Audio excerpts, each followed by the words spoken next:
Peter is the founder and president of Clarium Capital Management. It's a global macro hedge fund here in San Francisco. He's also the initial investor in Facebook, and he's involved with the Institute. He's helping to support this event today. He's a benefactor and advisor to our organization.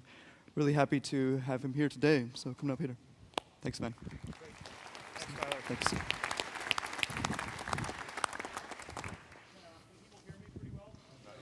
All right.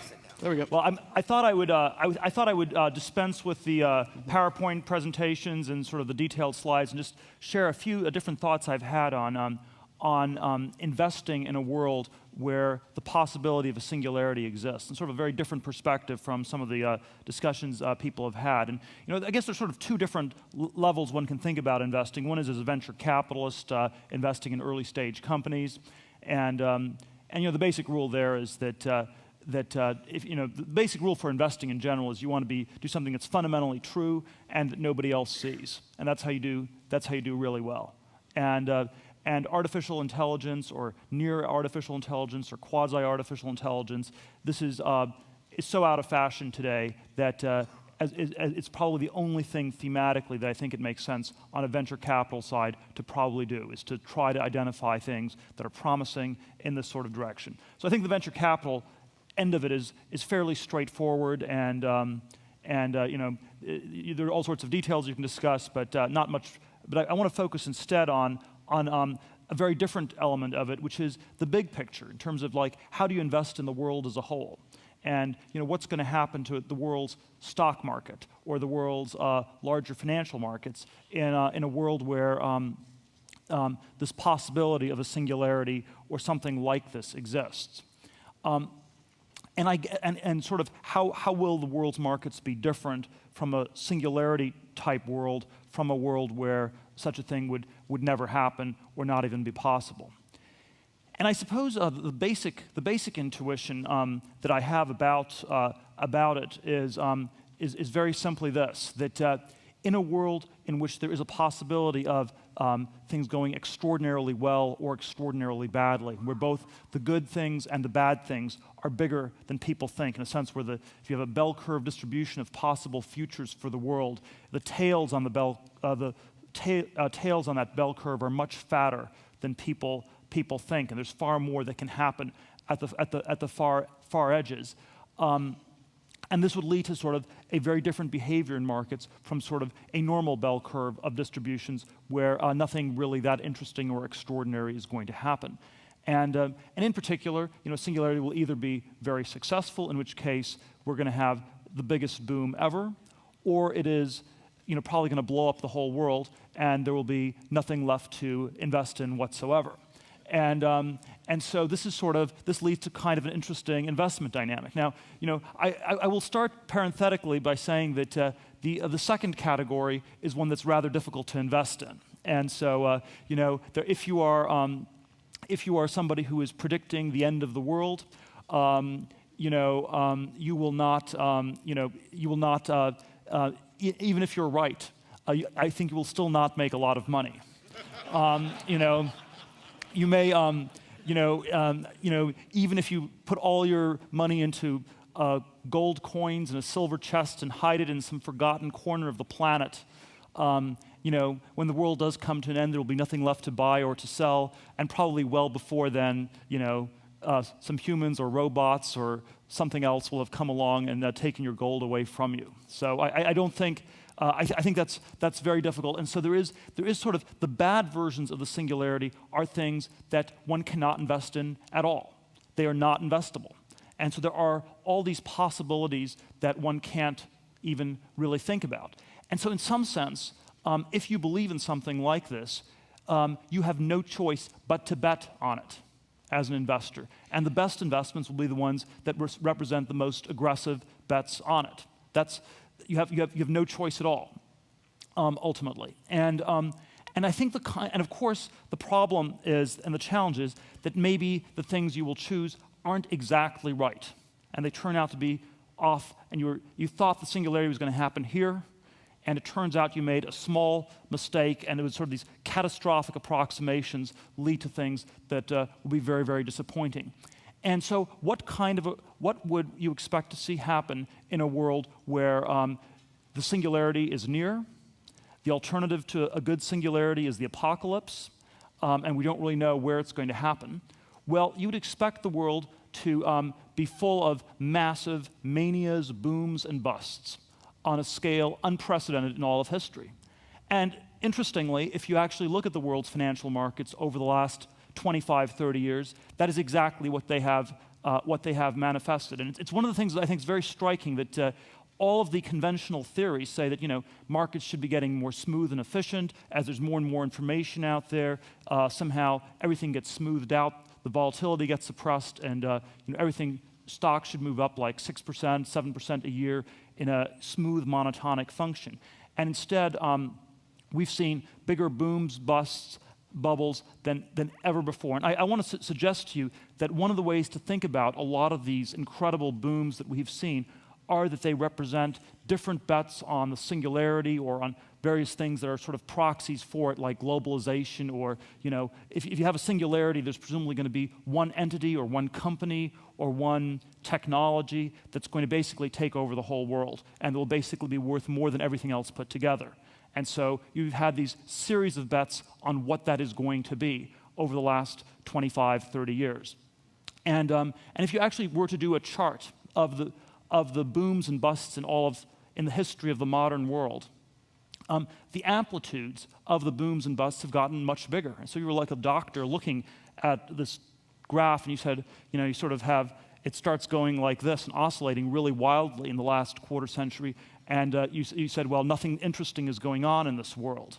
You're probably not the person I'd want to have treating me or trying to make sense of what's going on. Now, let me just run through a few of these to sort of by way of illustration. I think the first of these hyper booms took place in Japan in the late 1980s. And I think it is no coincidence that Japan in the 80s was perceived as being on the cutting edge of technology. There was all the fifth generation AI stuff that Japan was pushing. And there was sort of a sense that you had all these textbooks about how Japan Incorporated was going to run the whole world. By the peak in 1989, the Japanese stock market was worth more than all the other stock markets in the world put together. The Emperor's Palace in downtown Tokyo was assessed as being worth more than the entire state of California. And people said, the entire future of the world is going to be based in Tokyo. And this is where it's going to happen. And people took out 100-year-long mortgages that their great-grandchildren would pay off for a 400 square foot sort of hole-in-the-wall type condominium. And of course, it then turned out it was not quite like that, and you had just a massive, extraordinary bust. And then we saw the same thing. In the mid-'90s. There was sort of an emerging markets boom. And some of the busts have also been extraordinarily big. In the financial derivative context, the long-term capital blow-up in 1998. The mathematicians who had priced these financial derivatives estimated that something like the scale of the move on these markets was something that would only happen in 1 trillion times the history of the universe. And of course, the conventional post-mortem on long-term capital is that the mathematicians were just wrong, and they hadn't done a very good job programming their computers, since obviously the math must be wrong. But I think there's sort of an interesting question when you ask, what if the math was actually right? And in fact, we just had an extraordinary bust. And then, in '98, when long-term capital blew up and Russia went bankrupt, where basically you had a country with 10,000 nuclear bombs. Everybody's bank account went to zero. And in case you still had any money left in your bank account, the currency also went to zero. And normally emerging market banking crises, either the banks go bust or the currency goes bust. In '98 in Russia, they did both. So 0 times 0 definitely equals 0.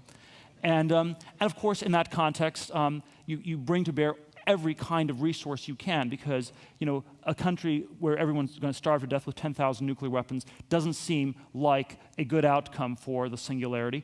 And then all of a sudden, within 18 months, we had the hyper boom in Silicon Valley, where it was going to be the internet.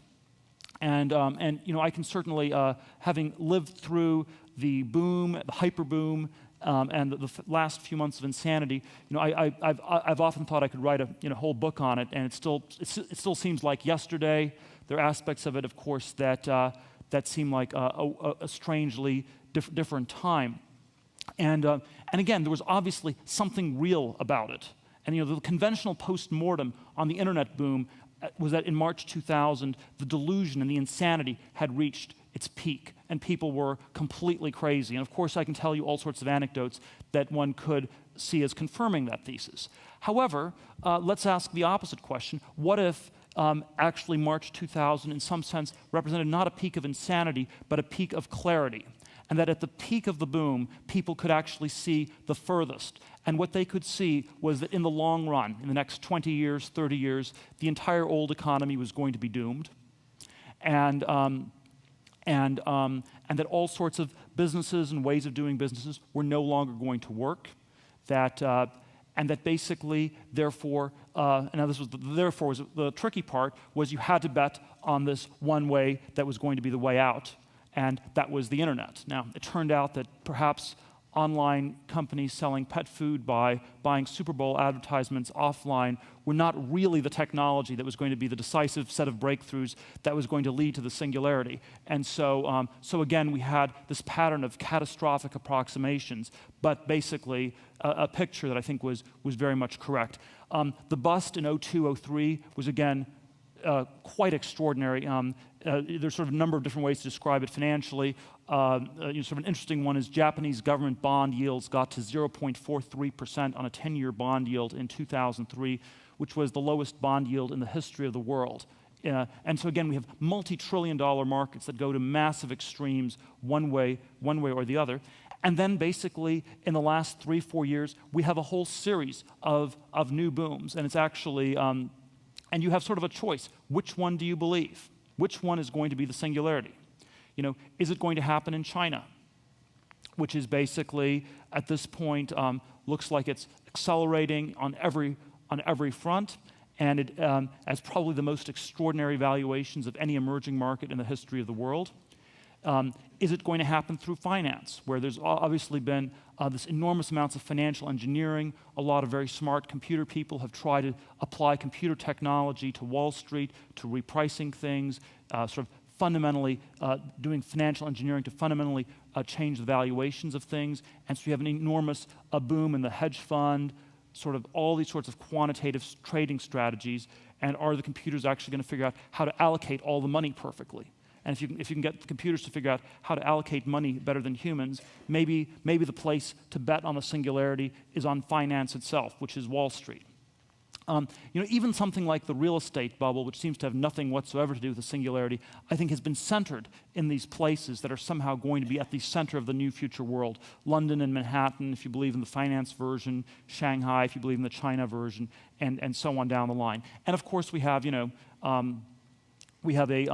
Web 2.0 boom, which, again, and the question whether these things are booms or bubbles, to some extent comes down to, is this how the singularity is going to happen? Now, the macro thesis I want to suggest is that even though it is likely that most of these massive moves are going to be fake, and they're going to be, and there's something wrong with them, and Japan, in fact, was fake in the late 80s, and there was a lot that was not quite right with the internet boom in the late 90s, it can't be the case that every single one of them will be fake. One of them is going to be real, or the world is going to, or the world's going to come to an end. And so I come back to this point that as an investor, you probably have to try to figure out which ones are real and try to invest in those. You don't want to fade these things, and this has certainly not been. This has not been a good environment for investors who are merely sane. I mean, I think this is sort of a recurrent motif of the last 20 years. All the classic funds that were trying to figure out, what does a normally overvalued market look like? They all blew up in 99, 2000 because what looked really overvalued, it went much further. And the reason these bubbles go much further is because people see no alternative, and they're implicitly betting on something like the singularity, whether they know it or not. One interesting, now there may be some very indirect ways to do this. So, I think one interesting one is that perhaps the smartest investor in the world, or thought to be one of the greatest investors of all time, is Warren Buffett. And And so, you can ask, well, how is he betting on the singularity? Since obviously that's what you should do if you're a smart investor. And he's doing it actually, I think, in actually sort of a very interesting way. He used to be always focused on value stocks like Dairy Queen, or selling things that were like regional companies in long-term gradual decline that were still really cheap. So nothing that seemed to have much to do with the singularity. But the entire Buffett portfolio in the last 10, 15 years has been basically shifted towards selling insurance and catastrophic sort of reinsurance products. And so if you think about it, we're going to insure against a nuclear bomb going off. And I think there are basically 4 different things that can happen.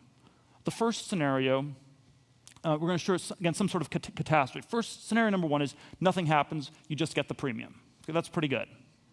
Second scenario is you have a mild disaster like 9/11, but it actually helps the insurance companies because people expect the future premium to go up. And in fact, perversely, after September 11th, all the insurance stocks went up dramatically in value. So that's scenario 2. Scenario 3 is you have a even bigger catastrophe, like, say, a single nuclear bomb going off, in which case maybe the rules get changed, the government bails you out, something like that happens. And scenario number 4, you have maybe 10,000 nuclear bombs go off, in which case you're in trouble, but there may not be anybody around to collect. And so it's sort of, and it's very, very striking that that something like this, I think, it's hard to know whether this has been thought through precisely, but I think I would definitely not underestimate someone like Buffett, and I think he has probably thought this through at least to the level that I've described just now. One thing that's of course very tricky is we don't really know what the probabilities for these different things are. So if you have a situation where in a successful singularity, a stock's worth $100, but there's only a 1 in 10 chance of it happening, then you might say, well, the fair market value is $10. But then the alternative is one where everybody's dead. So how much do you pay for the stock? Do you pay $10? Do you pay $20? I would say you pay anywhere, it's sort of a somewhat indeterminate amount, somewhere between probably about $10 and $100. You can make an argument you should pay $50 or something like that. And I think the inverse, of course, is that these insurance policies, maybe they're priced correctly, maybe they're priced incorrectly. We don't have any idea what the probabilities really are. But we are living in this very strange world where this seems to be sort of a part of a very big part of the fabric of what is going on. It's very difficult to know where one necessarily goes from there. But I think the point that I would stress is probably the best things to try to focus on are ones that are sort of these incipient booms that people have not yet realized. My guess is we will see probably a whole series of booms and bubbles and busts for the next 10, 20 years as we're getting closer to this. And it's not at all clear that it'll be any of the ones we've seen. If you look at the historical ones, well, we had Japan, we had the internet, we now have financial engineering on Wall Street, we have emerging markets. And probably even the boom in the late 1960s, it was outer space, and it was basically thought that the singularity was going to be driven by whoever controlled outer space. And maybe we'll have some combination of all of those. If I had a bet, I think it'll probably be something completely different that people are not expecting at all, and that makes it quite difficult to figure it out. But I would say that as a baseline, I think it's going to happen, and it'll be none of the above. Anyway, I